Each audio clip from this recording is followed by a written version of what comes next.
আল্লাহ পাক তার প্রতি রহম করুন যে আমার এই কথাগুলোকে অন্যের কাছে পৌঁছে দিবে। নবীজির ভাষণ। এরপর নবীজি বলছেন, জেনে রাখো নিশ্চয়ই তোমাদের পরস্পরের, মুসলিমদের পরস্পরের সম্পদ, পরস্পরের রক্ত, পরস্পরের এই যে জান মাল ইজ্জত, এগুলো একে অপরের জন্য হারাম। মুসলিমদের পরস্পরের রক্ত, পরস্পরের ইজ্জত সম্মান একে অপরের জন্য হারাম, এর হানি করা একে অপরের জন্য হারাম।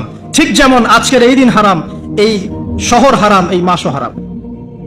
নবী করিম সাল্লাল্লাহু আলাইহি ওয়াসাল্লাম বলছিলেন, জেনে রাখো তিনটা বিষয়ে যেন তোমাদের অন্তর কখনো খেয়ানত না করে।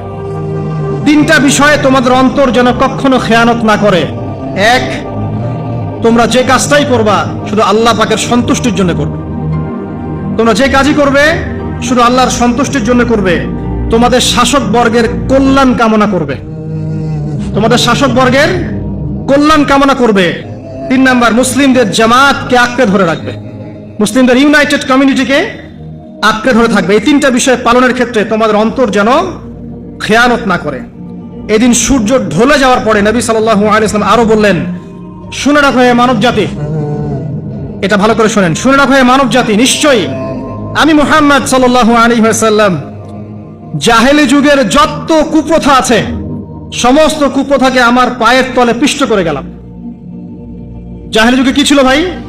শিরিক ছিল, সুদ ছিল, মাদক ছিল, নারীর অবমাননা ছিল, কন্যা সন্তানকে দাফন করা হতো, রক্তক্ষয়ী, হানাহানি, মারামারি, কাটাকাটি ছিল। এগুলো সবকিছুকে আমি আমার পায়ের তলে দাফন করে গেলাম। এটা কি দাফন হয়েছে?